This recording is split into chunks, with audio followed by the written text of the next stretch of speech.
Ladies and gentlemen, this is it. Stand in line for your fix.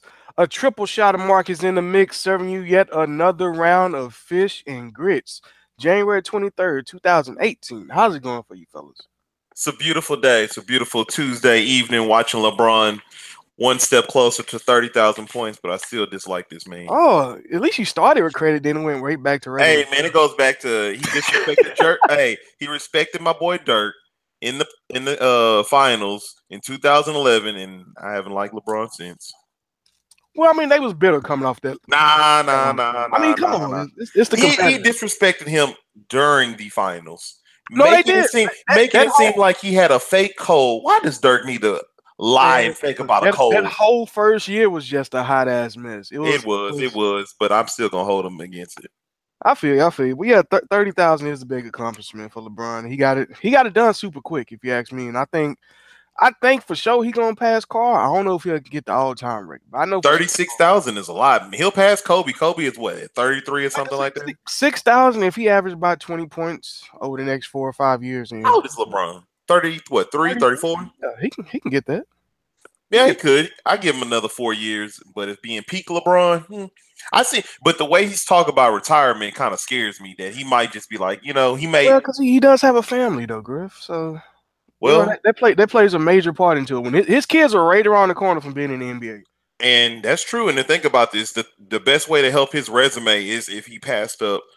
Well, can he change his resume up if he I don't think passes his Karl resume. Malone I don't or? think his resume needs any change. I mean, he's already cemented as one of the greatest. If you ask me, that's Oh, just me personally. I Let's be agree. honest. Let's be honest. Uh, Sorry, we didn't the introduce you, all Mark. time the all no, you good, you good. The all time scoring thing ain't really that prevalent when it comes to people and their arguments about great basketball players. Because let's be honest, two of those top three basketball players most people don't consider in high regard to talk about that much anyway. Is Mhm. that Dirk? No, that would be Karl Malone and Kareem Abdul-Jabbar. It's funny we talk about Okay. Michael Jordan being the greatest of all time, and he don't even lead in the most important stat in NBA history. And he just said 29,000. I think he barely got it at points per game. I think they just gave him the edge automatically, but I think it's a tie. Yeah, it is. And what's and what I was looking at the list before we came on to the podcast. It's surprising to see that Paul Pierce is at like number 15 in the scoring list. Well, I Pierce would was have thought. he was the number one option for at least 10 years. So He was the only thing in Boston yeah, for a decade plus. Yeah, he was, but so he better get those numbers. And But I Antoine feel Walker what you're fell saying. off. If you're not paying Antoine attention, you Jameson. wouldn't realize that he was that high on the list. Antoine Jameson was also a number one for a long time with the Antoine Jameson made it up to 20,000 points. I was yeah. surprised at that. No, he got a lot of volume with Golden State and in the Wizards, so that kind of don't surprise me. But Sometimes yeah. you forget. Sometimes you forget. You get trapped up in the now. You forget about the past, and you forget Well, about like, oh man, these people were it's not balling at about one point in time. forgetting. It's just about who was healthy. If you're healthy True. enough, you're gonna be able to score a lot. Like And at the end A of la the day, Dirk. it's just an yeah, underappreciated stat, period. Most people, when they talk about the greatness of NBA players, they will literally talk about everything else except the longevity and career points scored. that's It's true. a category that really does not come up in arguments. And that is hilarious to me. They're gonna bring it up now that LeBron's about to tap into that. Okay. Oh yeah, no doubt. Well, let's talk about Monique with her Netflix Who? boycott. Have y'all been watching Netflix? I see y'all not I've on been the into boycott it. train. Right? I can't believe you asked that. I can't believe you asked me that question. Y'all not on the boycott train. Y'all Matter ain't of fact, I just got on Netflix and added 5 other titles to my queue just in spite of my Monique. well, how are you gonna disrespect the most historically, academically greatest of all time comedian in the world? How you gonna ignore Oh, what she did? Nobody is this. go for it, Mark. I just think it's hilarious that she felt the need. She said she's the most decorated comedian. Like, are you serious? Did you just say that? I'm sorry. She's not Whoopi Goldberg. Exactly, and we talked about that on the Have y'all intermission. have y'all seen the Parkers? Yeah, Yeah. that was the best thing she had going. That's it. I didn't like her in I mean, none of the now movies. Y'all like Fat Girl? don't get me wrong. Don't get me wrong. She's done some very good stuff. She's done some very good work. She's multi-talented. She's shown that she has a dynamic range. She's done everything from major motion pictures to stand-up shows. She's had her own talk show at one point that actually was pretty good, but we kind of step outside of ourselves when we start dropping out our own accolades and pat our own selves on the back and try to put ourselves on that anoint ourselves, because the last time I checked, if you don't have like a Whoopi type resume, I mean, Whoopi's got what, the Golden Globe, Emmy, the yeah. Oscar, the Emmy, and the Tony. Um, I mean, I don't really know too many comedians, period, especially black female comedians that can run that list on their resume. Man, So Monique had the bag. She had the bag in her hand, but she messed up. She should have just renegotiated. She kind of could have done a tug of war, but I don't know, understanding and taking personal shots at Netflix saying that we should boycott it was going to cause any commotion because half a million, bro. I mean, come on now. she if can't. she would have haggled with him, she could have got that up to seven figures. It wouldn't she have coulda been got no the mill. Chappelle money, but she could have got, a mill and a half. But that I mean, just take what you can get. running her mouth. It's But more than zero. you can't scream gender bias or racial bias when people of your color and of your gender getting paid. Shonda Rhimes. Then we talk about her. Want to say one of the first podcasts we talked about her getting the bag and moving over from ABC to Netflix, and then I mean, I don't think Amy Schumer is that funny, but she's getting paid $11 million for her stand up. But on top of that, She's the hot flavor.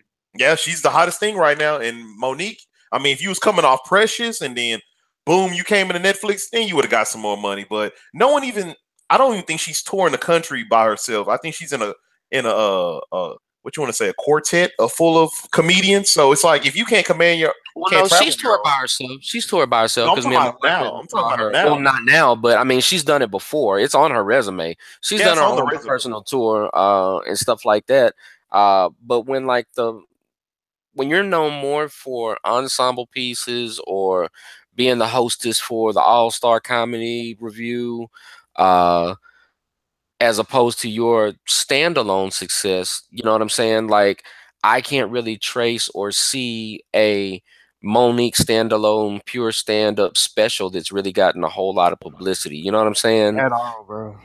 I ain't trying to watch it. That's the last person I was thinking about trying to watch. Yeah, I'll pay Tiffany Haddish before I pay Monique to get a stand-up on. I still can't stand the Chris Tucker stand-up, so I'm definitely not going to catch it. I haven't seen that stand-up. There was one stand-up that I saw on Netflix, Joe Coy. That was actually pretty funny.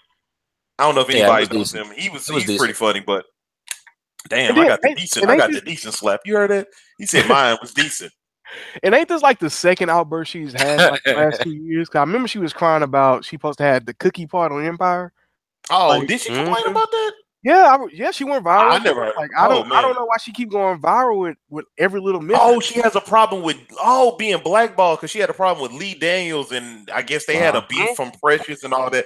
But I'm just like, who cares, Monique? You wouldn't even fit.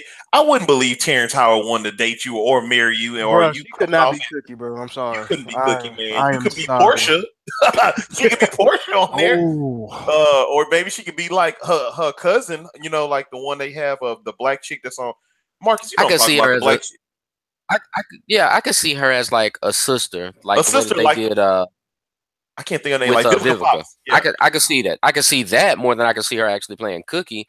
And I mean, that in itself is no diss, but at the end of the day, you have to understand that if you're trying to maximize your profit margin and your visibility, speaking from the Lee Daniels standpoint, you want to go and you want to get the biggest draws, the biggest names, the biggest eye openers that's going to make people want to tune in. And for the timing in which Empire came out, there was no better name to attach to that project than Taraji P. Henson, especially going off the chemistry that she already had established with Terrence Howard, coming off of people remembering them from Hustle and Flow. Mm-hmm. Exactly. Monique would have been good for Star. She wanted to replace what's her name? Nah, bro. Queen She not Latifah. replacing Bay. She not replacing Bay. Don't you shape your mouth to say that. I think it's time to put Monique in the misery. I think. Oh, Dilly. Dilly.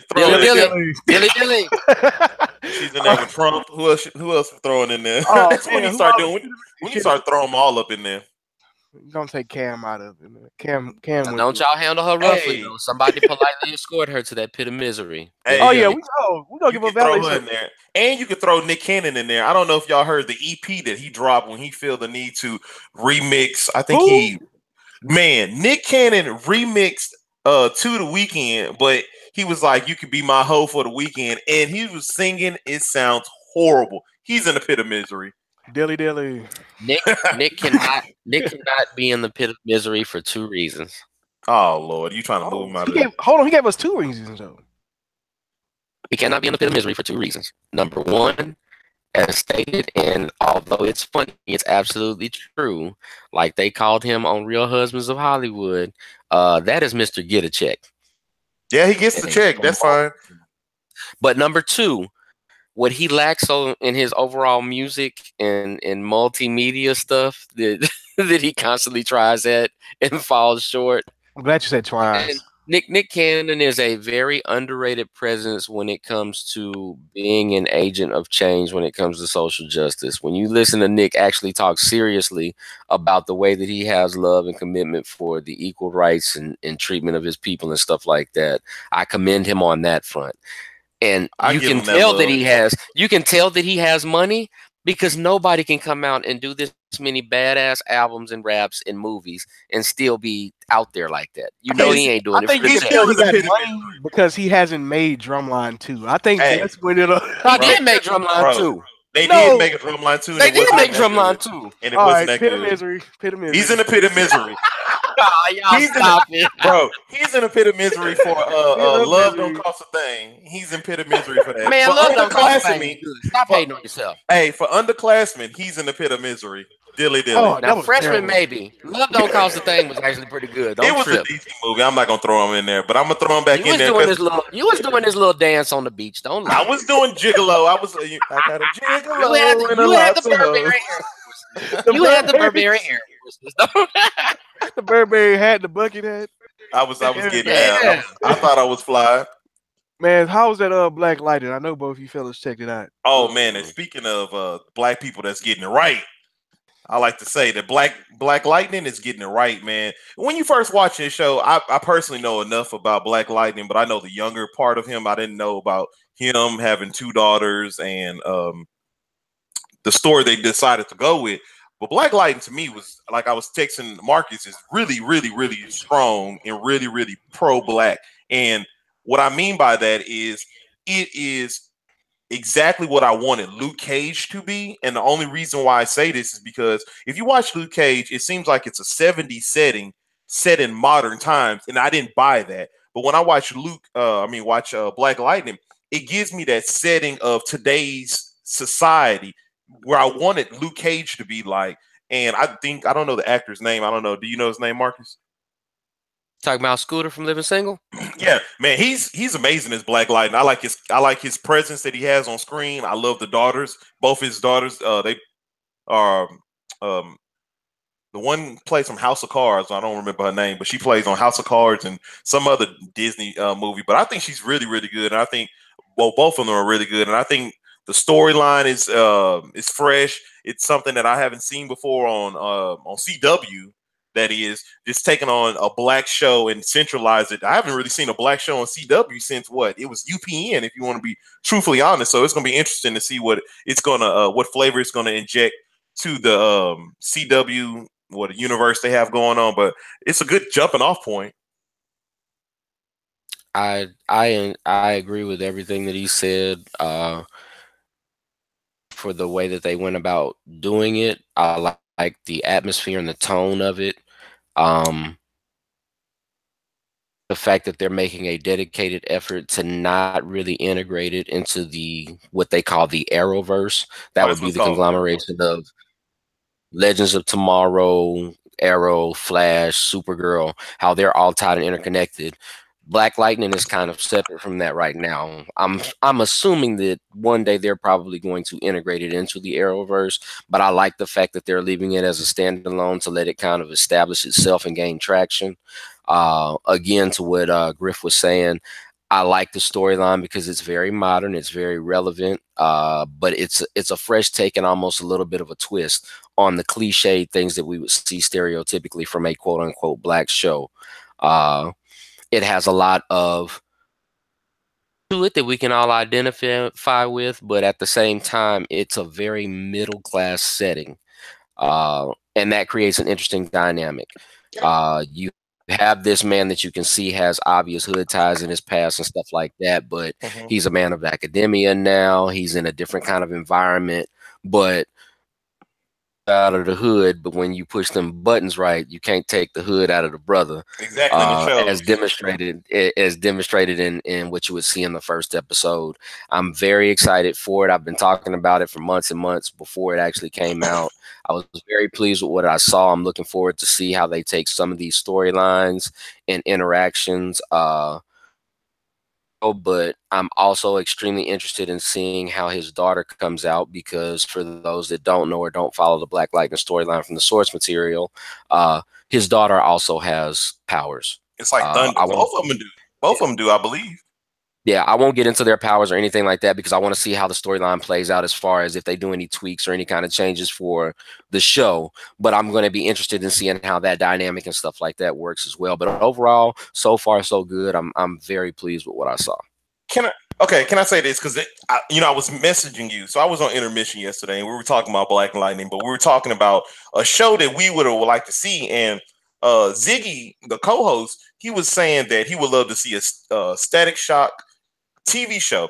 And I'm thinking to myself, in today's society, on the hit that I'm pretty sure Black Panther is going to be, if DC really wanted to monopolize and try to really strike while the iron's hot, I would do a Static Shock movie.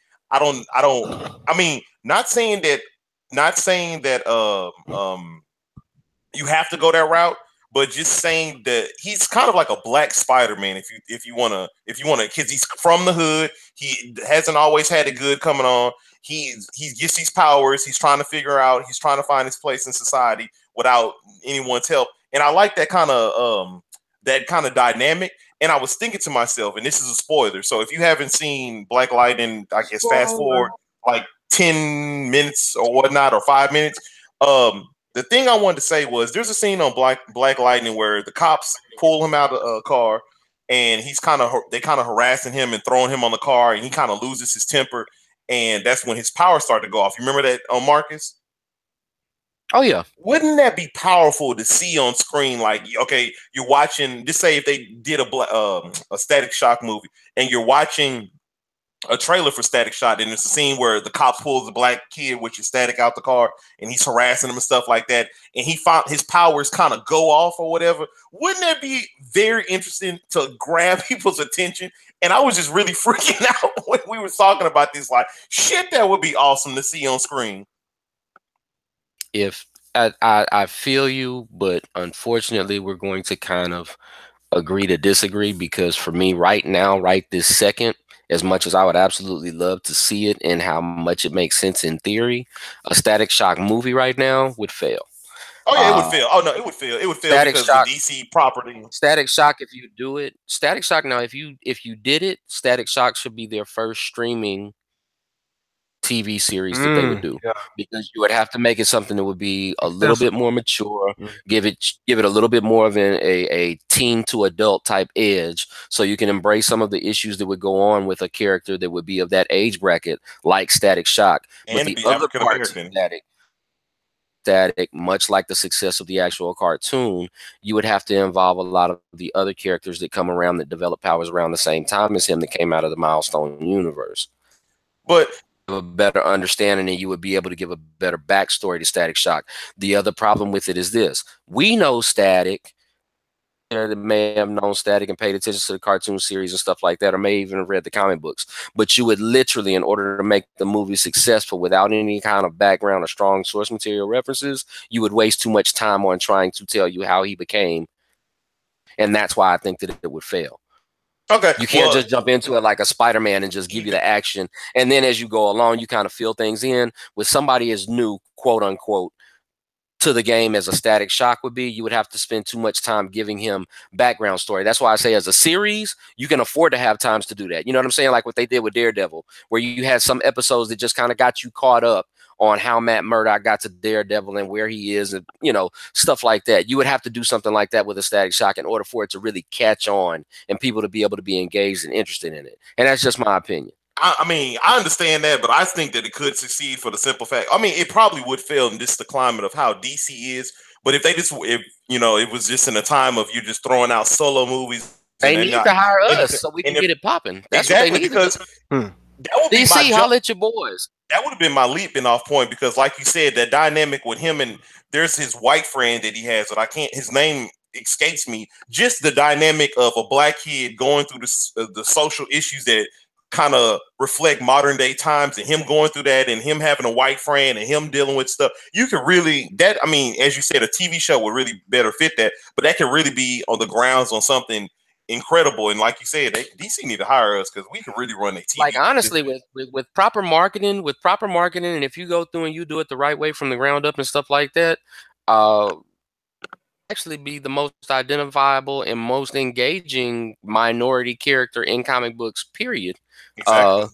Because the age bracket for him to be in is just right. The climate of what we go through today, just right. A lot of those things that you can put out there into the series to, you know, kind of bring that thing all together. It's like stars lining up just correctly. You have just the amount of teen angst, social issues going on, a lot of racial issues and things that you would have to deal with being a young adult. You know what I'm saying? Those kinds of things. It's so many directions that you can go with that in, and then that's before you even get to the superhero part of it. Exactly. It's so many things that you can do with it. But I mean, you have to have somebody that's gonna be up there in the powers that be that's got the nuts to pull the trigger. And unfortunately, I don't think anybody in DC has that kind of sway right now. And I think that, man, they need to hire us. I feel like we should be filming. I got free time. They can go and throw it in. Yeah, they we can throw them idea. Hey, you give me $100,000 signing bonus. I'll come up there and write you a good script. Iron out some details. We in that thing. Let me go ahead and type this letter up pretty quick. See what these boys tell me. Yeah, let them see. Hook your boy up.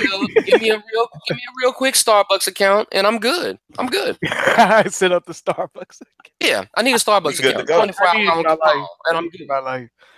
And we are 23 days and 4 hours away from the Black Panther debut. The countdown is still going, fellas. Oh man, I can't wait, man. I can't wait. We almost there. I cannot wait to tell y'all how right I am because it's gonna break 200 in that opening weekend.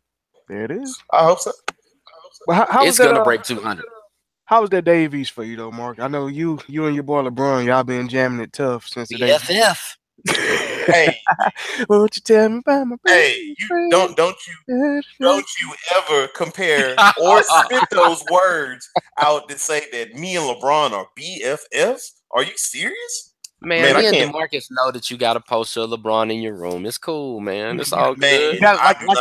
Like that Wolverine picture. Like I respect that man's game, but I do not. I am not a fan of LeBron by any stretch of the imagination. But the only thing that we have in common is that we jam Dave East and that we really like this dude. And what I like about Dave East is that he's of the young generation of the young artists that are coming out with your Uzi Verts and your Kodak Blacks and your PNB Rocks and all these young people that have their own lane and they all kind of sound the same in the way they rap and their cadence and whatnot. But Dave East, he's an old school type of rapper.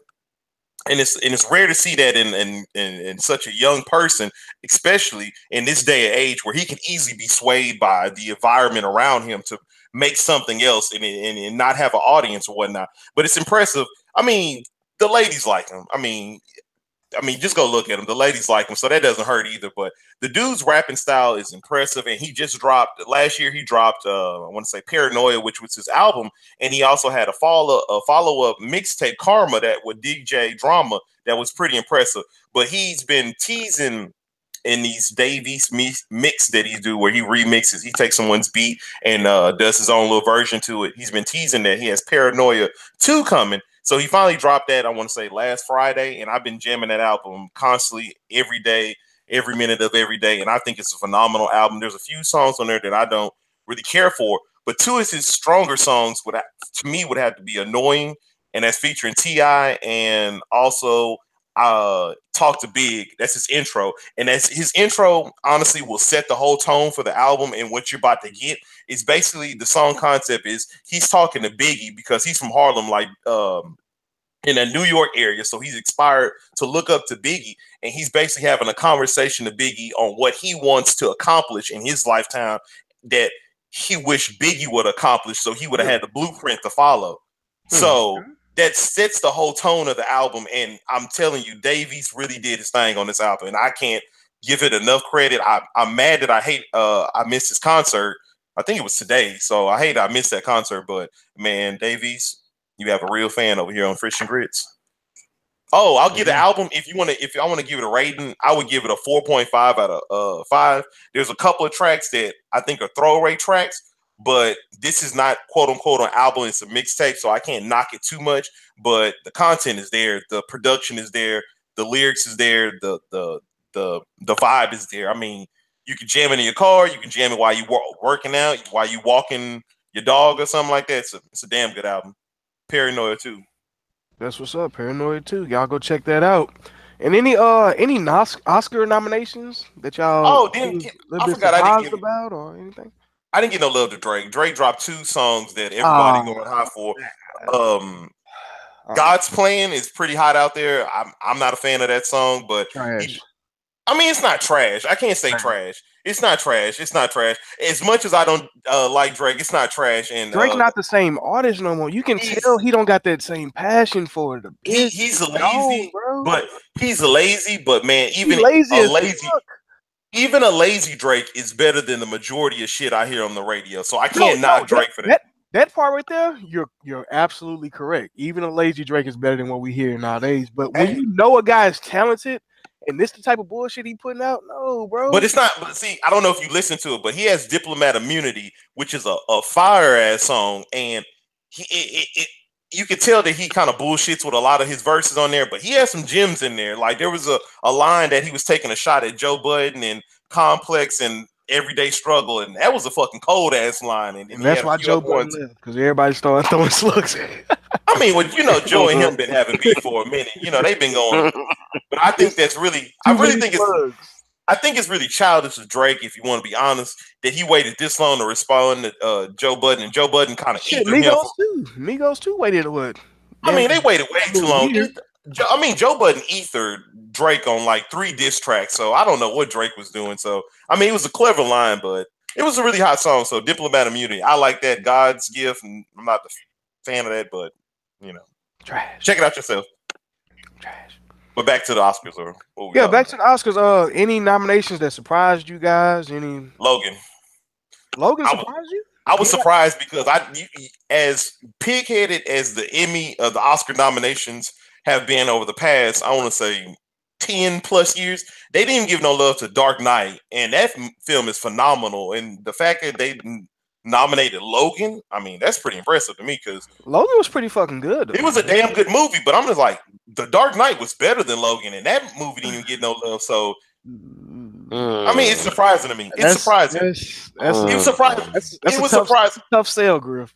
No, it's not a tough sale, because I'm not the only person that thinks this. It's many industry insiders that think the same thing, that, it's really shocking that they really were pig-headed that they nominated a comic book film to be nominated for Best Pictures. Like me and Marcus said, we the fans demand this stuff. We the fans know there should be a comic book film that should be in the Best Picture discussion. But honestly, the Academy is full of 55 and plus older white gentlemen that are not really checking for comic book films. But the fact that Logan kind of broke that mold is pretty impressive, even though I think Dark Knight should have been in there before Logan. But Logan is a great film, and I understand why it got the nomination. But wasn't it confirmed that this is his last film as Logan?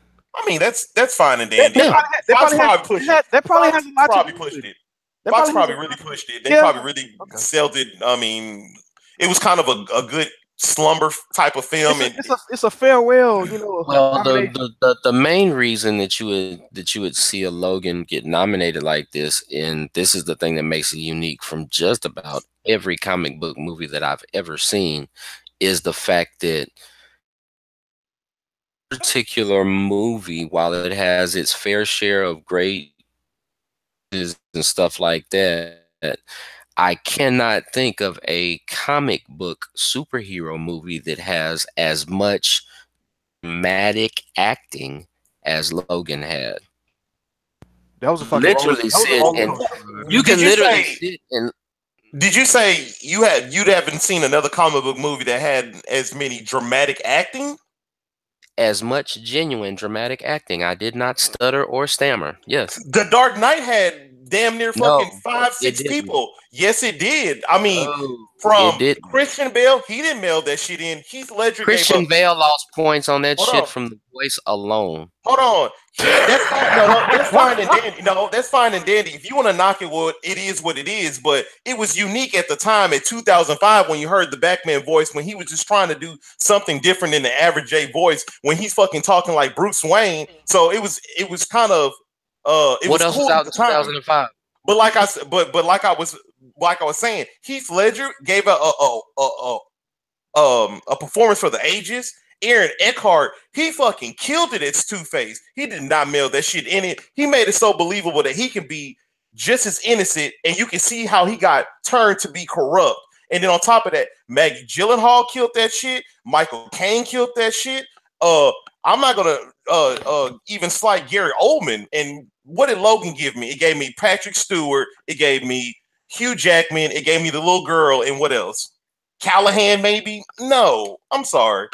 I'll debate that one.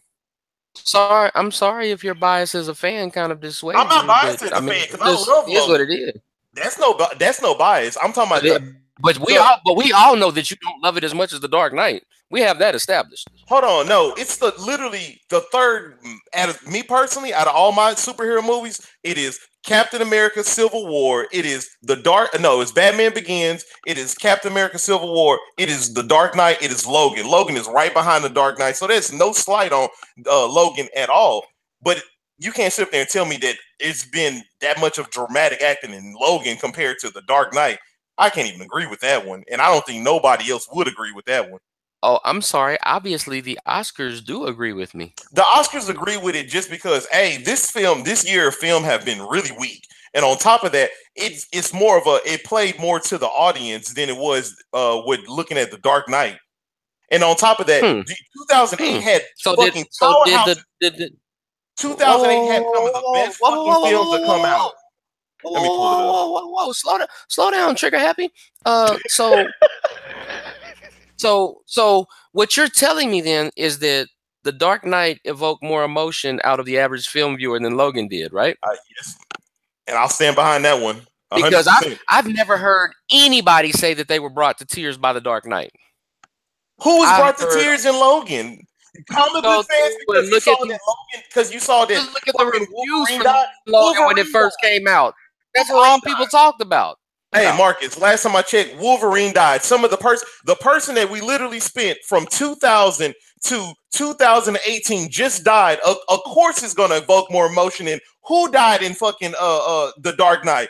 Oh, guess what? Two-Face died. That's it. The Dark Knight, weren't there? Yes. Oh, Maggie Gyllenhaal. Guess what? Oh, Maggie Gyllenhaal died, who just got replaced. But this character who's been in 8 films that we spent 8 films literally having a bond with. That's a big attachment. That's the attachment. But you got to take that out the equation. That's why people are crying. But you can't sit up there. You can't use that. I have to take that out of the equation. Yeah, that kind of. When I'm trying to explain to you how there's more dramatic acting in Logan, I have to take that out of the equation. I don't think so. There's 3 actors, maybe 4 in that movie, and then Dark Knight has what, 6, maybe 7? Dark Knight is loaded. I can give you that much. They're super loaded, and everybody brought. Logan is a damn good film, but I'm just saying it's surprising that they let this film in.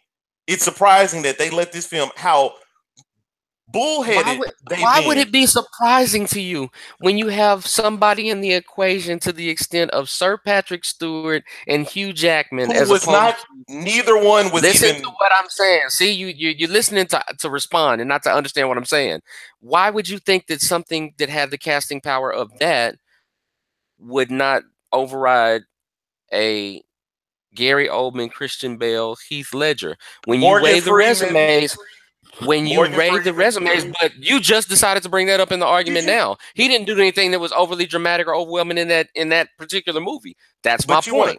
You said the resume, so you want to tell me that Hugh Jackman's resume is that amazing that he just had what? He just literally had that one movie that kind of that kind of stood him out. What else about his resume kind of stood out? You said one movie? That's it. What else that and maybe The Prestige. 2 movies. But guess what? Even on top of that, Logan got nominated for Best Picture. Prestige, Equilibrium, American Psycho. Are you really serious right now on Christian Bale's resume?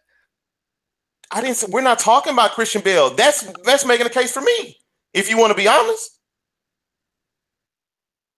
You just said. I mean, you go through and you add all that stuff up, but then you go through and you look at and make sure that we cross multiple platforms. You look at a Sir Patrick Stewart and a Hugh Jackman that do it on off Broadway, Broadway, as well as major motion pictures. How much Against the guys that you got going on with that? Look at the resume is the people that were in The Dark Knight. Christian Bale, like you just stated. Gary Oldman, who's been a character actor since the late 70s. And then you had Morgan Freeman in there. You had Morgan Freeman in there. Another great sidekick in that movie. So what you had? What is Patrick Stewart? He ended up dying halfway through the movie, so he couldn't have been. You can say that he's the main character. Come on, Marcus. Like, it's surprising. That's to the dramatic acting of seeing a withered at the end of its road, Professor X finally meet his ending the way that he met it. It was just more dramatic acting in that movie. There were more scenes that made you emote in that movie than you had in Dark Knight. Okay, that's fine. I mean, agree to disagree. I'm just gonna say it's still surprising, in my opinion. Both great movies. So I mean, why would it? But why would it be surprising? It's like y'all debating over. It is surprising because, but like you said, but like you just said, but like you just said, comic book films are not. How strong was the movie field this year? That's why it's surprising. Even though it's been a weak year, it's still surprising. Why? It's been a weak year. Why would you be surprised by that? That was one of the best movies of the entire year, regardless of genre. I agree with that. The Academy has been pig-headed on all types of films in the comic book industry for the longest, and it's still surprising me. There's been other weak years in 2016 when The Artist won, where I was just like, that was a weak ass category. They could have thrown what you call it, Civil War or something in there. But I mean, it is what it is. But I'm just saying, it's still surprising that a comic book film finally broke in to the thing. It's still surprising. I mean, I don't think nobody really looked at it and was like, "Oh, Logan got nominated. Cool." I think that's really surprising. I guess they can go up there with the Magic making the NBA Finals with Dwight Howard. It's just a weak East, So it's a weak film picture. So that's all. That's all it is. I mean, it's still impressive. I mean, Logan's still a damn good movie. I mean, I still enjoyed the hell out of the movie. Very gory. No doubt. I need more films like it. 100%. And quick shout out to Coach K for bringing in a hell of a class. Wait. What you got? Let it be known, since we were all on the righteous indignation and how surprised we are about comic book movies, this and that. It's amazing to me that there were 0 nominations for Steven Spielberg or Wonder Woman. None. That was surprising. I mean, Wonder Woman was a cool film, but I understand why it didn't get no nods. No nominations whatsoever in any single category, any single type of thing. I would have given it directing whatsoever. You can understand that. I would have gave it directed. I would have gave Patty Jenkins for directing, and I probably would have gave it for costume design. That's what I'm saying. It got no nominations of any kind. I'm not saying that it's shocking that it didn't. Oh, I thought you were talking about the top category. I'm sorry. Didn't get nominated for anything. Yeah, that's crazy. I thought it would got a costume at least. I mean, damn, they had some nice. Exactly. Comic book movies historically at least get special effects nods or costume nods and stuff like that. They may not get the big awards that everybody pays attention to, but they get nominated for other categories, other things that would actually make sense. They got nominated for nothing. And it was a time, it was like a timepiece type of film too, because it was set in the 70s. I mean, the wardrobe in it, extended. No. This extended back from 1800s and mythological times all the way up to the Second World War and then to the present. That's true. So yeah, they should have. Yeah, because he had some bad outfits throughout the movie, and it didn't even get a simple nod for something like that. That to me is surprising. But for Steven Spielberg, what did he do? What did he do that? Well, I mean, I'm pretty sure he had a couple of projects that he was involved with this year, but it's odd for somebody that's such a big name like a Steven Spielberg not to be nominated for anything, especially when you've actually been working this year. It's just one of those big names out there that everybody was shocked at the fact that he basically got snubbed. He got Andre Drummonded. Yeah. Good segue. But by the way, I know a lot of people not watching the Oscars. I'm not too high on the Oscars this year. I didn't check out a lot of these films, so I mean, I'll probably get caught up to date, and we can talk about it more probably next podcast. For my money, if we never talked about the Oscars again, that's fine with me, because I don't watch award shows like that, because I don't believe in them like that, because to me, it's not an accurate representation of the fans or what the fans like. Boom. Preach. I'm with them. Yeah, like I was saying, shout out. That was like a hard step back right there. That's that hard step back on Saturday. Ooh, Oh Oh, my god. yeah. That boy, Oh my god. that boy coached and brought in Zion Williamson, R.J. Barrett, and Cam Reddish. He's the first program to gain the first 3 recruits or top recruits since the ESPN 100 era. So, hey, Coach K doing his thing. He's adjusting to the times and showing why he's the GOAT in college. So Whatever. Boy, you dropped that. You switched that real quick. I was setting You up said for the show him why Rockets he's the talk. and GOAT. you he's the switched that GOAT up. in college, bruh. He's the college The GOAT. GOAT in college of College what? basketball. What you mean? Coach K. Coach K. Explain something to you. I get. Let me explain something to you, young buck. You Oh, can I ask you a question right quick before forward you go? thinking New Jack. Uh-oh. If you ever disrespect John Wooden by saying Coach K is the GOAT, Coach K's the Can GOAT. we gon' man, you crazy. Can I say nobody? something? Can I so they interject? pass John Wooden. Hey, I would have to say this for Coach K. If you look at his resume, the thing I would give him credit for and say he's the GOAT of is the GOAT of adding. No, I'm trying to find the perfect word to say this. I give him the most credit of getting his players to a level of success and wealth. You know, he believes in the players coming in and doing the one and done. That's fine and dandy. He pushes the player to kind of go into the position that they probably will end up being in the NBA, so they can kind of flourish more. And a lot of his players end up making a lot of money in the NBA. So I give him a lot of credit for that. That he kind of pushes his players to do that and to go to one and done route and get your money and all that good stuff. So I would give him a go to that. It's all about adapting. Well, ironically, he that's had something. to adapt. He had no choice. But ironically, y'all are giving him props for something that he hasn't even been doing that long. But Because at one he's point in doing it now. time, He's dominating at it. at one point in time, he was a laughing stock because all of his so-called great players from Duke would go to the NBA and wouldn't do jack. Yeah, because they was 4-year started. Had the Plumleys for Jesus' sake. He just had Plumlee. But I'm sorry, sir. Like I said, as the old head Uncle Buzz on this program broadcast, Coach K's the GOAT. if you ever disrespect John Wooden and his resume, because you talk about recruiting, you talking about a dude that had the Bill Waltons, the Kareem Abdul-Jabbars, the Jamal Wilkes, the Gail Goodriches, all at the same school. Yeah, you ran through 2-3 straight years of going undefeated. Yeah, all of them. You got how many championships? Drop them knowledge. Wow. Man, come on, man. You can miss me with that. But Coach K, my guy. Coach K's my guy. That's Right. my guy. And he did it in an era where you weren't allowed to play freshmen. Kareem Abdul-Jabbar did not get a chance to play his freshman year. Don't get me wrong, Griff. John Wooden, that's the man as far as California. John Wooden is the GOAT for college basketball, period. Coach K is the guy, man. That's the guy. Coach K is the 21st century guy. He is not Okay. I'm fine with that. You won't get no argument out of me with that. Boy, he was coming with. He's the 21st century guy. Don't get me wrong. But that's one thing. I'm sorry, you're not gonna discount a man that went through and he's got an established resume like that. That man has double-digit championships. Double-digit championships. John Wooden is the man, no doubt, and he's the reason why UCLA is still getting recruits to this day. Off top. Exactly. They wouldn't name the Player of the Year award after him if he wasn't legit. That's 100% correct. It's not the Krzyzewski Award. It's the Wooden Award. Not yet. It's gonna be the Coach K Final Four in a matter of time. No, it might be the Coach K Coach of the Year Award or something like that. But that Player of the Year, it'll always be the Wooden Award. Speaking of coaches, how y'all feel about Jay Kidd getting fired? I'm fine with it. Been average. What he been floating on a 500 record the last 4 years? He deserved to get the boot. 3 years, and they haven't really made much progress for all of the talent that they've acquired over that same stretch of time. They've kind of just been there. You know, we were excited going into this season when we saw, what they already had in there.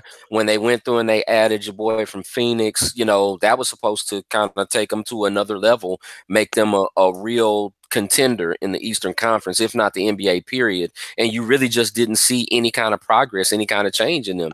They just kind of been towing the company line. Can I ask you a question? I was looking at their team the other day. They have a pretty talented roster.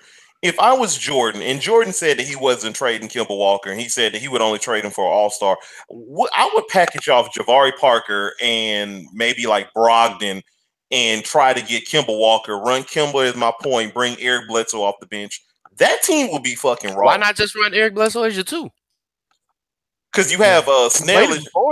I mean, he could. Yeah, if you need that scoring, I like Snell at the 2 because Snell has better defense and he can hit. But I like, and that's the reason why I like him. That's why I like him more off the bench to give you that instant defense, give you that little change of pace, and give you that sniper because he does shoot well from the outside. But wouldn't that be a nice trade? I think that works because you get an all-star in Jabari Parker, who he will probably end up being an all-star, and you get Brogdon, who's damn near one. But Griff, what you're saying makes too much sense. That's why it's not gonna happen. It does make too much sense. I'm playing GM today, smart GM today. We're talking about the Bucks. We're talking about Milwaukee, bro. You making a little too much sense. Yeah, they ain't ready for that because that starting 5 would be tremendous because Giannis is finally get the ball taken out of his hand and he doesn't always have to create plays, and then Kemba Walker would set him up nicely. I remember what he was doing with Al Jefferson, because with Al Jefferson, and he was like that. Al Jefferson could barely move, and I'm telling my Kemba was setting him up with Al got old fast, didn't he? Man, it was like one day he was having the world on your shoulders for that long and put some age on your body too. Yeah, man, and he went from like 26 and 11 to like 12 and 7. I was like, what happened? Bruh, they was running Al Jefferson like he was the Earl Campbell at 18. They just ran him into the ground. They were running him like they I was saying. Man can't even put up a jump shot no more. It's shit sad. Yeah, man, he don't even had a jump shot. He had it all. It's gone, bro. It's gone. Yeah, Al was nasty. In his day, Al was nasty. Yeah, I don't know. I think we could be some damn good GMs, man. I want to throw that out. What? Oh, nigga, I know. Man, we would I would create a dynasty shit. And honestly, I want to build back up the Suns for some reason. I feel like I can do some major. Booker is a good jumping off point who should have made the All-Star game, but I'm just throwing out there.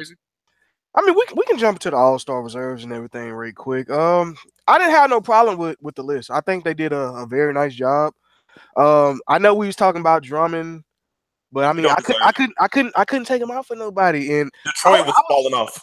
I was surprised that nobody on the Heat made it, which maybe Whiteside, but that's also a case for. I am not. Whiteside was hurt a little too much. Whiteside was hurt too much, and then Dragic was hurt too much. So it was like it kind of evened out. Like the only thing, it's like the Heat is the only top 4 conference team to not have an All-Star. So it's like I can't even like throw nobody up in there because nobody deserves to be taking our knee. The person that I would have thrown in there over maybe a Bradley Beal, maybe not. Bradley deserves. That's what I'm saying. Bradley does deserve it because he did when John Wall was hurt. Bradley was holding it down. So I'm just glad Victor Oladipo, man. I think he was the last guy that people thought about. He deserved it. Jaylen Brown really needed consideration, man. Jaylen Brown and Tatum, but if you combine Jaylen Brown and Tatum ain't averaging 24 points a game though. But then again, the flip side is the argument that I make against, the Warriors, because Draymond Green is not averaging hardly nothing. And but you got to think about who the coach is, though. Like I say, Kerr is a player's guy. Who's the coach? You got to think about who the coach is, but you also have to think about what it is that Draymond does and what he's known for. He's not known for putting up numbers. He's known for being a great defender. He still does that. So he's still going to get the nod. Can we say Jaylen Brown been holding it down, that he's ranked number 4 in defense efficiency in the NBA, and he's ranked number 1 in 3 points. He has, but I don't think Brad Stevens is as petty as Steve Kerr is, and he's not just going to throw all his players up in there just so that his team can have the most All-Stars. I'm sorry. If I'm Brad Stevens, that's smart as hell, and why would you want your players to get that extra work in when they can sit and rest and get ready? Exactly. And I said, you know what? You're being a smart GM right now. That's why you ain't never seen Greg Popovich sit and push for his players to come in. If they don't get voted in, they may not play. And Steve Kerr, he made sure all his little Warriors got in, and he threw in Lillard just to like, hey, good job. Good job, guys. Petty mayonnaise. But like I was saying, as far as Lillard making it only would have been out of Paul George, CP3, and Lou Williams. That's the only Paul three. George don't deserve it. He only averaging like 20 points. Paul don't deserve it. CP3 ain't played enough, and like you were saying, Lou came in late, but he made a strong fucking case toward the end. Yeah, he did a nice push. You said Paul George deserved it? Yeah. Over who? Jimmy, I know not Jimmy Butler. Not Jimmy. I know damn well not Jimmy. No. I could have put him in over Lillard for my money. Lillard's averaging like 25, 4, and 7, and Paul George is only averaging like 20. Because Lillard been getting snubbed for like 3 years. Lillard should have been an All-Star. Yeah. Well, let's not give it on the lifetime achievement award. Give it on what they do by season. That's another reason why I don't like the All-Star game. To me, it's a Chelsea's lifetime Turner. award. I have to get voted in.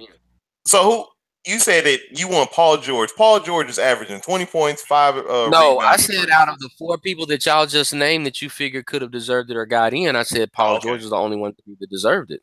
I ain't saying nothing about changing no lineups. I just said if I had to pick out of those 4, Paul George to me would have been the one that was the most deserving. Put Paul George in, take Draymond out. That's I agree.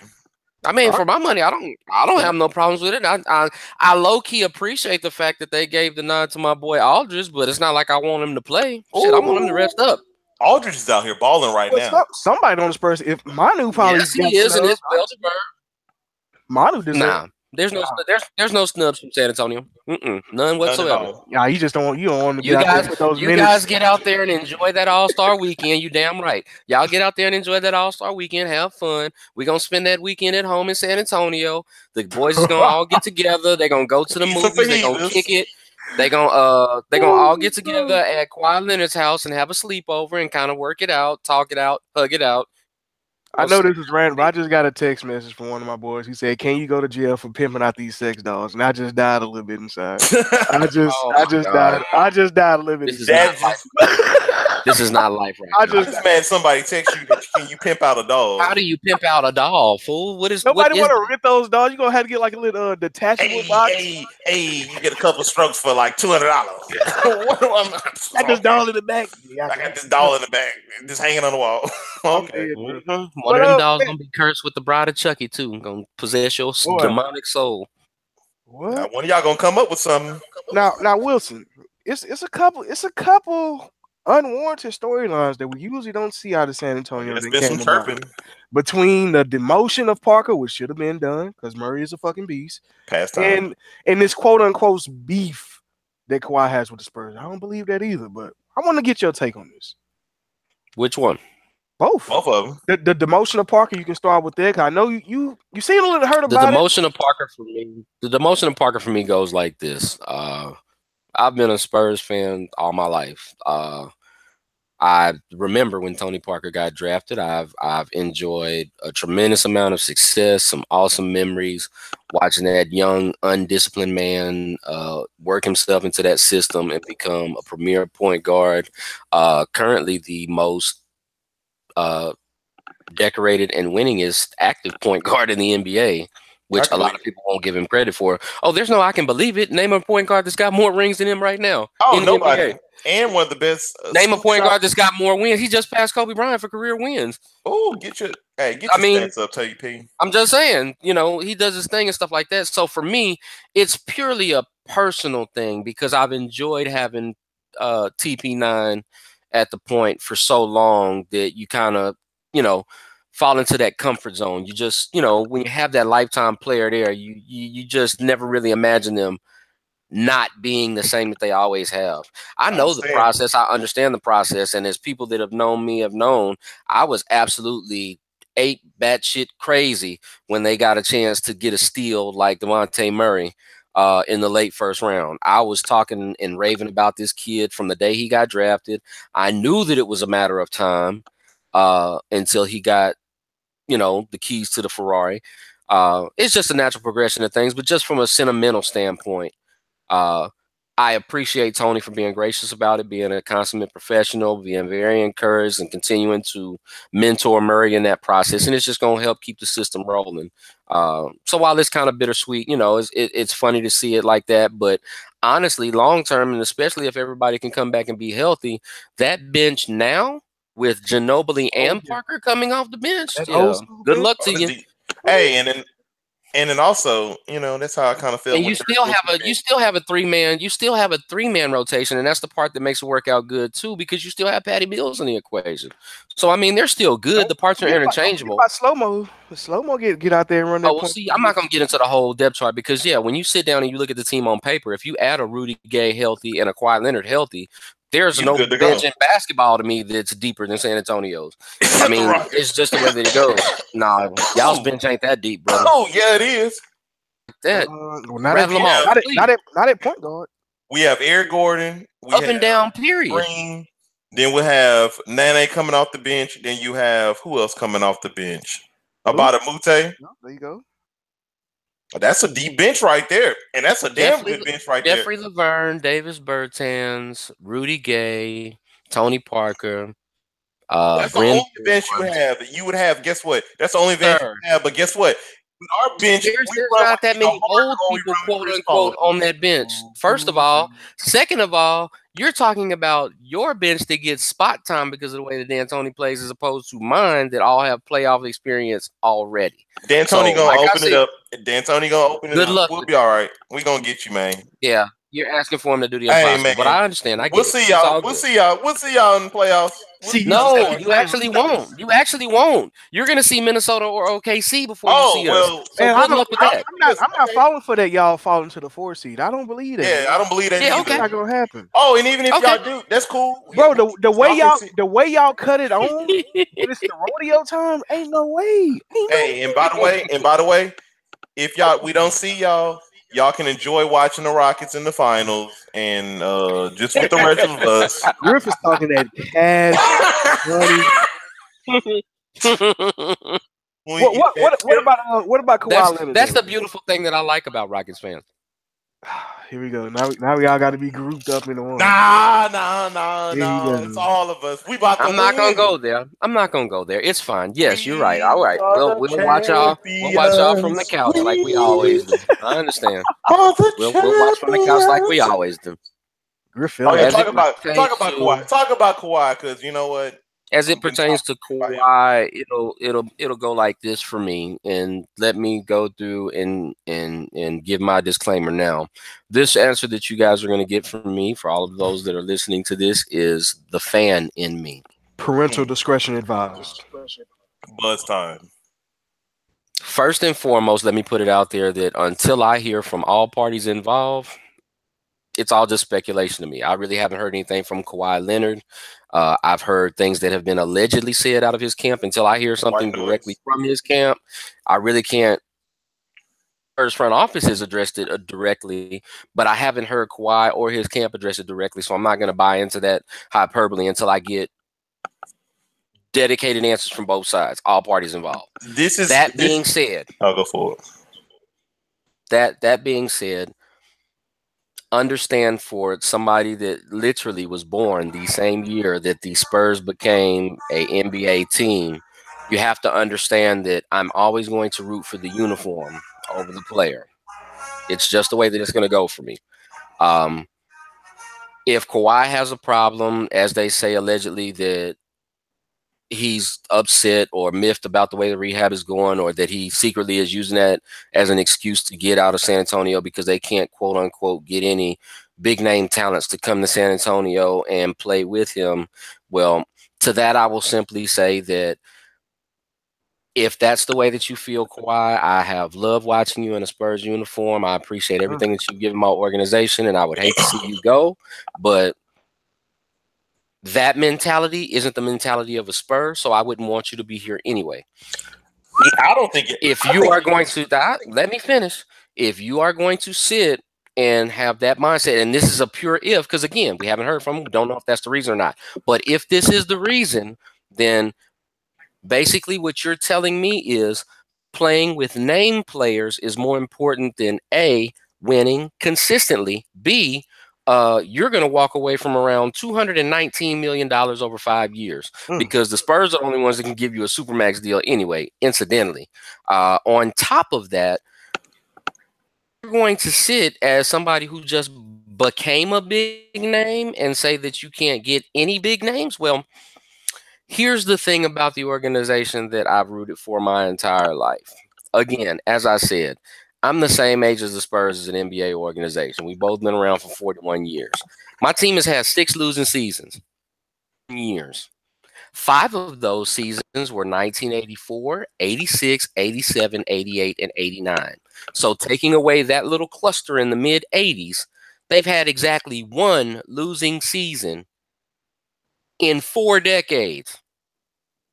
So boy, post some stats. the need for big names, the need for the big names, the need for the faces and stuff like that. Hell, when we went out and got some T-Max or Dennis Rodmans and stuff like that, we fucking fell flat on our faces and choked away and failed. Richard When we Jefferson, went out and we got the people that mattered, like a Marco Bellinelli or a Steve Kerr, T-Mac did all right for y'all. we Hold on. actually Brent Berry, ain't no won. Robert Brent Berry as well, Robert Ory as well. We went through, and it's a philosophical thing because we're not going to chase names. We're going to chase the proper cogs that are going to fit and keep the machine running. It's not about the name. It's about the productivity that you get out of the players that you do acquire. Hey, Matt Barnes, You can go through and say, oh, well, we don't get any big name talent, this, that, and the other. There were very few people that were actually all in and really thought that the Spurs had a chance to get LaMarcus Aldridge. Being honest, calling a spade a spade. Nobody really expected that. But that happened. We did. No, you didn't. When you initially first heard the rumors, you didn't hear anything about it. I didn't think it was really. Now, once it came out that he wanted to be closer to his kid that lived in Austin, I was thinking that then it became a little bit more feasible. I thought he was gonna go to the Spurs because he was talking so glowingly about y'all meeting, and y'all were the only team he took 2 meetings with. No. I'm talking about before they even had meetings or anything like that. Y'all had purely a rumor. When it was just purely a rumor. And that's the thing about it. I thought he was gonna stay with the Blazers. You go through and you have an organization, ironically enough, when arguably your most famous and, well, it's not arguably, your most successful player calls it quits and retires, and your hangover from losing Tim Duncan is winning back-to-back 60-win seasons for the first time in your franchise history. What is it that you're really complaining about? What big name talent do you really need? You've never known what it is to have a losing season. You've never known what it is to not win at least 50 to 55 games on average. You've never known what it is to not be in the playoffs or be a significant factor in the West, but you want bigger names to come and play with you. I don't really buy into that because Marcus could have. Oh, go forward. Everything being considered, another aspect of this is, okay, so you want to go somewhere else because you can't get that big name talent and this, that, and the other. To this coin is the fact that Kawhi just became a number 1 option in San Antonio. Kawhi is arguably the number 1 in the league with the least amount of pressure on him out of every number 1 option on every team in the NBA, especially a successful team. Man, why? Because the system that he plays in magnifies the talent around him. He's not dependent on to score 25, 30 points a game. He's not dependent on to start and facilitate and get triple doubles and stuff like that. He's never complained about if he has an off game and he doesn't shoot well and he only scores 14 points. If he did some shit like that in LA or New York or Houston or any other real major media market, he would get killed. This laid back, quiet, low-key attitude works in San Antonio because it matches the personality of the organization and the media market that covers them. It's a whole different ball of wax if you decide to go somewhere where you can get names around you, but you get them bright lights and big city that goes with it as well. You know, Kawhi probably, man, you could have kept that in the wallet. You know, Kawhi probably ain't said none of this because he doesn't even come off as the type of dude that wants the big names or nothing like that. And he knows that. But that's why I gave the disclaimer that I gave. I'm just embracing the issue as it pertains to the rumors that we're getting out there now. Now, in addition to this, Pop has been a little bit busy right now coaching his team. When they take this All-Star break, I'm pretty sure that some more rumors are going to start coming out because a la LaMarcus Aldridge during the year last year when, it was doom and gloom and I want to be traded and I don't know if I want to stay here, this, that, and the other. Well, Pop had some free time. They sat and had a heart-to-heart. Everything's great now because LaMarcus just made a goddamn All-Star team. That's true. That same kind of effect will come down because during this All-Star break, when they have that free time, they will sit and talk to Kawhi, kind of get a common understanding and stuff like that. One of the smartest plays by Popovich and the Spurs front office in this entire drama is the fact that when they said that they were going to hold him out indefinitely, Pop made it a point to say, I did not tell any of you that I shut him down for the year. Boy, this is all this, man. I can't believe we can get this. It's all speculation at this point. Yeah, it's all speculation at this point. This is the Patriots route. It's just a whole bunch of fan in me. noise. Yeah, the fan in me laughs at this because I'm like, okay, what more comfortable situation could you be in? Like, you're gonna walk away from a ton of money. You're gonna walk away from a 9-figure deal. Like, Kawhi gonna come in at the end of. He gonna come in end of March, beginning of April. I look at Kawhi to come in the last 2 weeks of the season and shake the rust off, and we'll. Y'all going to the finals, and Spurs gonna win it. Well, no.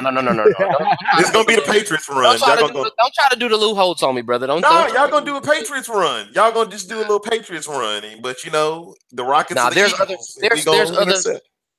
Oh my God! Yeah, you right. Y'all can't intercept. We'll see y'all in the Western Conference Finals. We'll see y'all there. Okay, that's fine, sir. I would assume that you would be having home field advantage, correct? Oh, yes. Not that it would matter because we beat y'all and y'all had home field advantage. Oh, never mind. That's fine. That's fine. Ryan Anderson doesn't play as great, but it's cool. We're going to be all right. It's fine. It's fine. God damn it. Shouts out to Rudy Gay, by the way, the X Factor that nobody seems to want to talk about because he hasn't played a while. Either. Oh, yeah, man. Rudy Gay is X Factor. He still got that. When he comes back, it'll be real fun. Yeah, it's gonna be too damn long on it. Fuck, I don't even want to think about it. Yeah, we did. I got frustrated. Man, we all had caught the games this weekend. We continue to see the Patriots' domination over the NFL. Tom Brady's making his 8th Super Bowl. He's chasing Jordan, man. He's white Jordan. You said the Patriots and their referees are making their domination. The rest was in I'm not gonna. I've been playing that card all week. I'm just gonna let it go. It is what it is. I'm just poking fun. It is what it is. But honestly, everything being considered, if you know the quote unquote stigma when it comes to the Patriots and the refs like to help them, blah blah blah, this that, and other, we'll just go out there and kick their ass. Then, if you'd have had the same mentality and you would have went at it with the same drive as you did the week previous against Pittsburgh, which was, let's open up this Malcolm X playbook and score by any means necessary for 60 minutes. Hey, you would have beat New England, but you took too many times to take your foot off the gas. Be conservative. Hey y'all, I got a call. It's Doug Peterson. He calling me saying that he about to whoop the Patriots ass on the. Oh my God, Doug! What's going on, Doug? Doug, I didn't know. I haven't heard from you in a while, man. I know it's been a rough. Hey, man, Nick Foles out there balling. Why must we continue to be petty? Oh, okay. Oh my God. Finish this podcast. I'll call you later, Doug. All right, bye. Oh my God. Hey, man, Doug was letting me know that. Shouts out to Doug Peterson, man. Shouts out to Doug Peterson. He's bringing that energy, and that's the thing that he's going to bring to the Super Bowl against the Patriots. Well, he got it from good stuff. Yeah, it's the problem. It's the problem with the Jaguars is they just did not look like they was trying to sack Tom Brady. That front seven let them down in the fourth. They look horrible, but that's the thing about the Eagles. We get to the quarterback. We look for the turnovers. We thrive off the turnover. And watch, it's going to be a fumble. It's going to be a pick, and the momentum is going to go the Eagles' way, and, we're going to be flying high. So y'all just get ready. There's too many Seminoles on y'all's defense. Of course they're going to be good. I'm going to let y'all know the Eagles and the Rockets. We going. My God. Let's go. An athlete that has really been overachieving is Zach Ertz. And the only reason I say that, he really is the caliber. Overachieving. You said overachieving? Okay. Overachieving? Yes. I think he's doing exactly what he. No, I didn't really expect too much less than what he's been doing. Exactly. I think he's playing exactly how I thought he was going to play. This is what I'm saying. No, his whole career has been consistency. You would see Zach Ertz show up 1 month, or he'll show up at the end of the year. See, that's he was calling him Hunter Henry, basically. So basically, he was Hunter Henry. Yeah. So this year, he's been doing it all 4 quarters of the regular season and in the postseason. Like, you know why? This man is a legit top 3 tight end. But do you know why? Because as a Philadelphia fan, in the offseason, Doug Peterson made that the key of their offense. That's why they were fine to let go of a Jordan Matthews and then kind of work with Aguilar into being a deep threat, because they worked in the offseason on that chemistry. Well, Jordan Matthews ready. If I may take a moment, targets for no fucking reason. So if I may take a moment, okay, go for it. Because I know we talked about this earlier in the season and stuff like that, because when we did one of our little talks about these young quarterbacks and how good they looked and stuff like that, it was no coincidence that I had briefly mentioned the fact that one of the things that made me like Carson Wentz this season is because he had those moments when he was in his zone where he had Brett Favre moments. Yeah. I always understand where Doug Peterson came from. Being a former Packer and coming up in that era where Brett Favre was playing, let's not forget the Packers made it a priority to really, really use their tight ends early and often and maximize their talents, whether it was a Mark Chmura, a Keith Jackson, a Bubba Franks, so on and so on. So I never would, I completely expected for Zach Ertz to take that next step because I knew how Doug Peterson is when it comes to getting that offense going and some of the things that they're always going to use. As long as Doug Peterson is there, and it may not necessarily be Zach Ertz, but whoever it is that's tight end, it's going to rank pretty high. And I'm trying to, and then also another thing that people they're going to rank pretty high.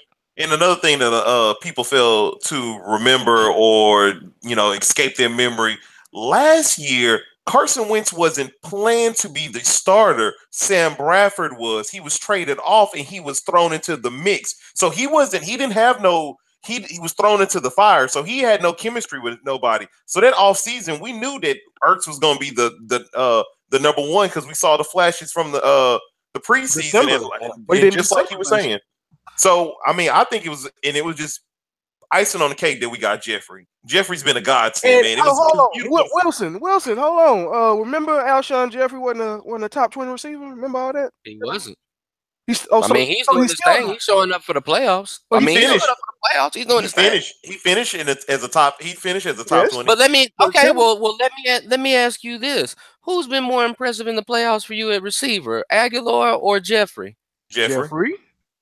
Man, y'all are crazy. Aguilar looks good, but Jeffrey really has been showing up in the playoffs. And on top of that, Jeffrey has shown up pretty well. He's done his thing, but if we're basing this off level of expectation as opposed to level of production, y'all aren't gonna sell me on. Let me drop a dime too to help in DeMarcus' argument.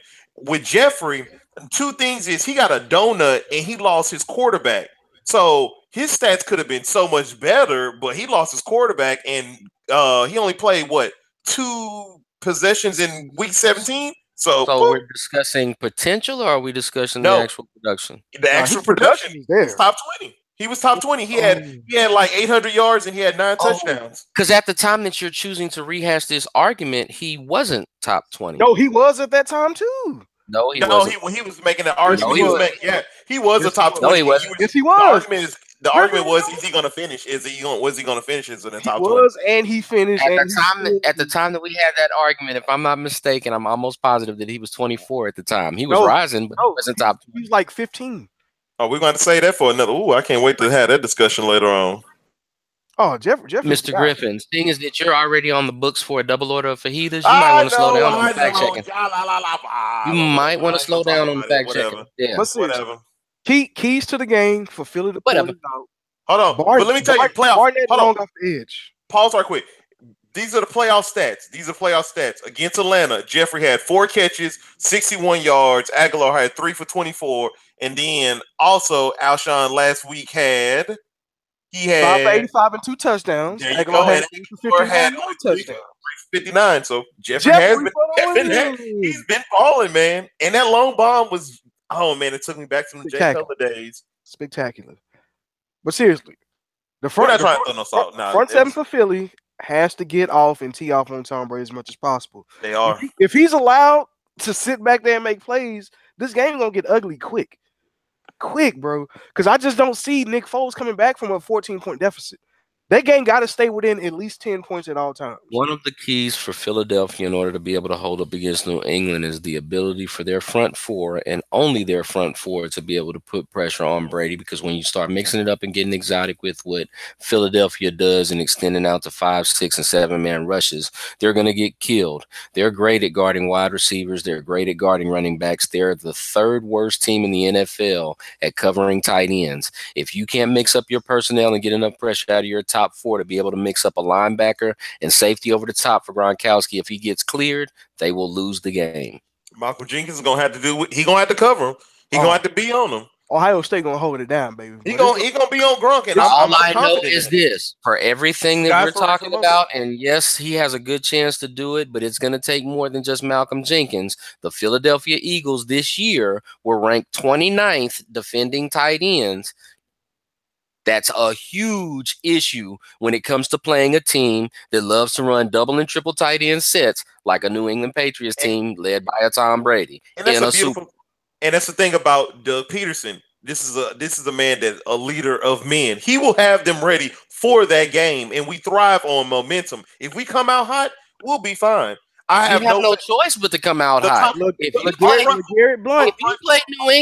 you play New England in a game that's going to be decided by 7 points or less, you know you taking our front four can get to the quarterback as quick as anybody, as good as the Vikings front four, as good as the Jacksonville, and then we have some good in the back. We got some good corners. We got a good running game. We got good offensive weapons. I have trust in Foles that he got it together, and New England's defense is nothing to sing home to, so I'm kind of cool.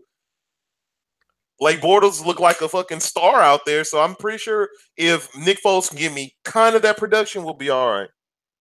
I'm with you, man. I'm hoping they pull it out, but if Brady get number 6, bro, I wouldn't be surprised, man. Yeah, I wouldn't. Last 4 playoff games for New England in the fourth quarter, their point differential is what, 52-3? Yeah. Like I said, if you don't come out with your asses on fire and jump out early, you're in a close game. And I understand everything that you're saying, but you're not listening to what I'm saying. See, this is a dedicated fact.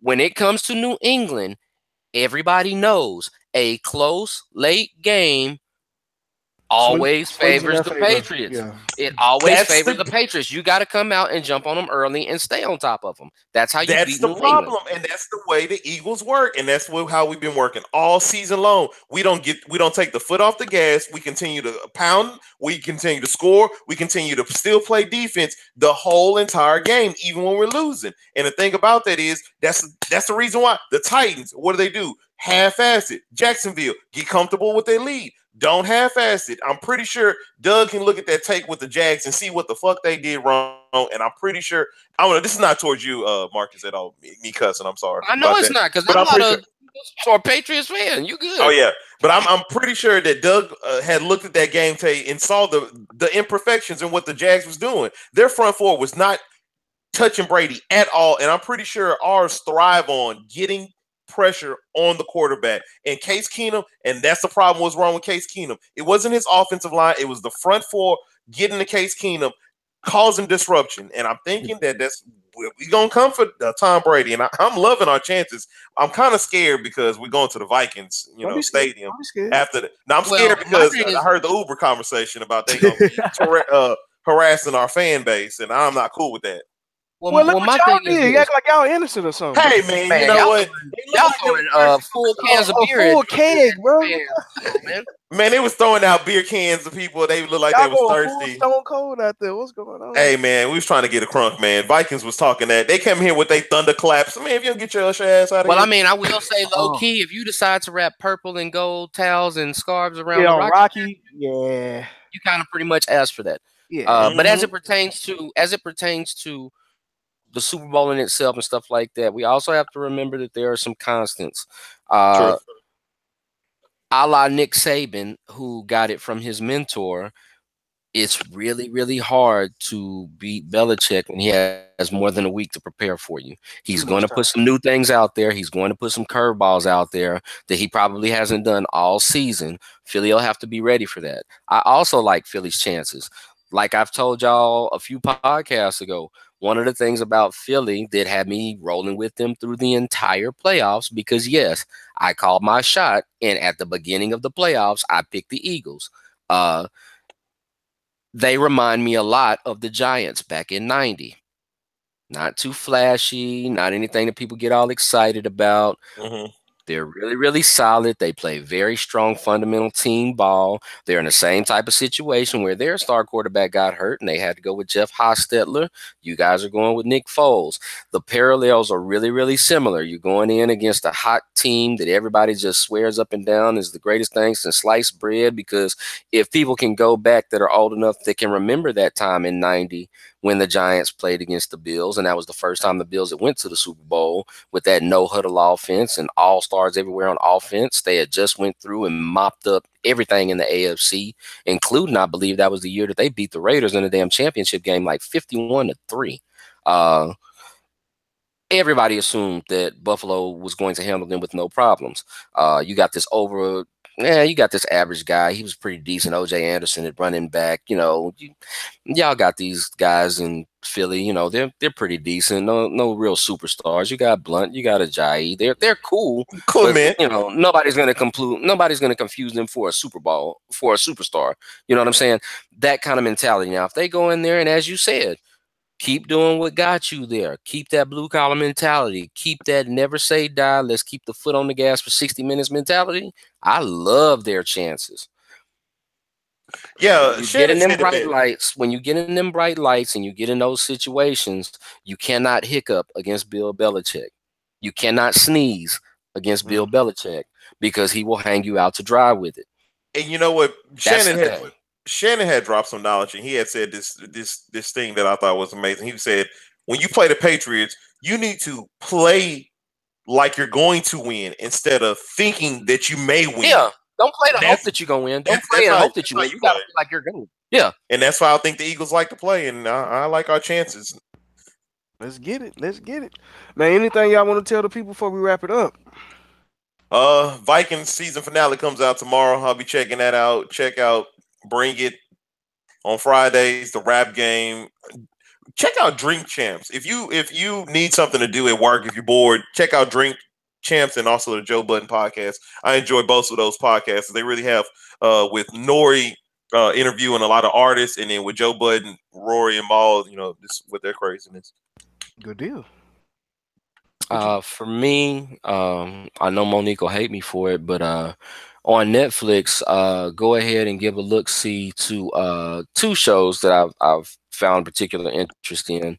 One is the My Next Guest by David Letterman, his series of interview shows. Oh, that's really good with Barack. Barack. First episode of which is with Barack Obama. Real good. Another one that's surprisingly good is a Seinfeld series called Comedians in Cars Drinking Coffee, with a host of personalities. He's got a ton of folks. 4 seasons. The Alec Baldwins, the Trevor Noahs, Sarah Jessica Parker, Kevin Hart. Kevin Hart's. The list goes on and on, but it's really, really cool. They go through, and basically it's exactly like it describes. They go through, and he has a different type of classic automobile that he goes and picks these comedians up in, and they ride around and talk, and they'll go somewhere and eat and drink coffee and shoot the shit, smoke, stuff like that. Yeah, it's a cool little series to kind of give you a little bit of insight of a lot of those comedians and stuff like that when they're technically quote unquote off the clock.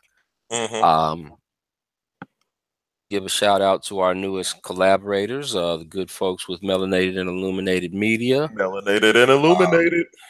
Looking forward to doing a lot of great things with those guys. They already have a strong network of podcasts of their own. We are happy to be a part of that system and to take it on to the next level and get it greater and bigger and maximize the talents and let the world see that this voice is not going away and that we will be heard. And for my money, everybody's just, enjoy the new year. Enjoy this Royal Rumble this weekend too for all my WWE here.